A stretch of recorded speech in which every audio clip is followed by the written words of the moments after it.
Dear friends, it gives me very great pleasure to be with you this evening and inaugurate the annual session of the Association of Engineers of our state. I am very much interested in the prosperity of the state and in particular in the uplift of the poor and the weaker sections of the society. Our main object is to eradicate poverty and provide the basic necessities such as food, clothing, and shelter. I am sure that no one will differ from this basic objective of fair deal to the poor. To achieve this, our engineers and technical experts have to play a major role. The progress and the future of a country depends on the hard work of its engineer and technical experts. That is why I am happy to come over here and take part in the proceedings of this session. At present, our state is facing a number of problems for development, and many of the obstacles boil down to finance scarcity of power, water shortage, fertilizer, etc. As regards power, we have fully utilized the tidal resources of our state and have to look for the installation of thermal and nuclear power plants situated far away from coal fields and mines. Obviously, a long term solution of power would be to build nuclear power station, but construction and generation of nuclear power takes over 10 years. Because of this, an intermediate solution would be the thermal power stations constructed preferably along the coastal line for easy transportation of coal through the sea and road. Also, you have to get the best out of the existing power stations by better reducing the transmission losses. Surely, engineers could play a great part in reducing the construction time and improving the maintenance. As you are aware, availability of water is a perennial problem since our state has to depend not only on monsoon but also on other states, our state being at the fag end of the rivers. We are not getting the requisite quantity of water. Large quantity of groundwater has been tapped and it has to be limited to avoid seeping in of seawater into the land. Also, the monsoon failure has reduced even the availability of existing groundwater facilities.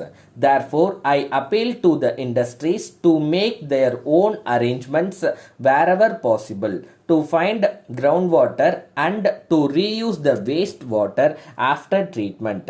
This will conserve water for drinking and agriculture purposes. Here you can help in developing suitable process to convert seawater into potable water or at least water that could be used for agricultural purposes. I understand that by constructing submerged dams across the dry or seasonal river like Polar would arrest the tremendous amount of water that may otherwise slowly find its way to the sea. This water could be used as drinking water for towns nearby and agricultural purposes. This may be investigated by you. You could help the state for the construction of housing to the poor by evolving suitable methods which will bring down the construction cost.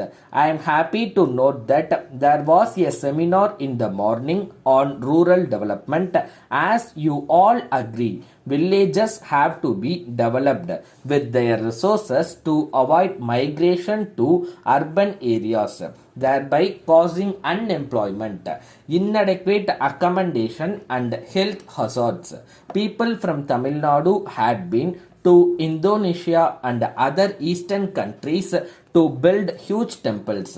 The huge stone on which the Kalasam of Tanjavur temple now stands was raised to its present position by providing a ramp that extended 4 miles. From the director, National Caustic Soda Factory, Yennur, to the chairman of Tamil Nadu Electricity Board, Madras.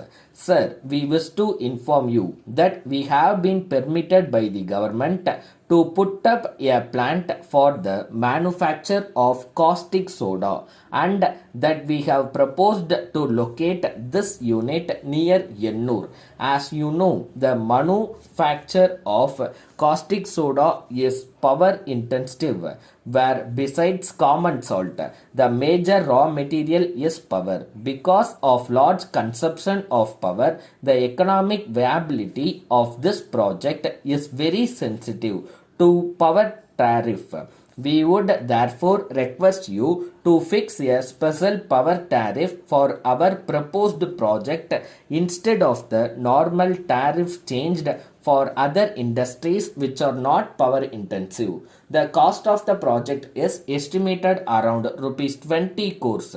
It is needless to mention that this project would have tremendous potential for absorbing unemployed people, but will result in the growth of many ancillary industries. As you are aware, power intensive industries all over India enjoy concessional tariff. Such rates are generally subsidized by the respective governments based on the essential of project. In order, therefore, that our proposed unit is not only competitive with other new units coming up in other parts of the country, but also be competitive with the other units in the state, we request that a special tariff may please be considered for our project. Thanking you and with kind regards, yours faithfully.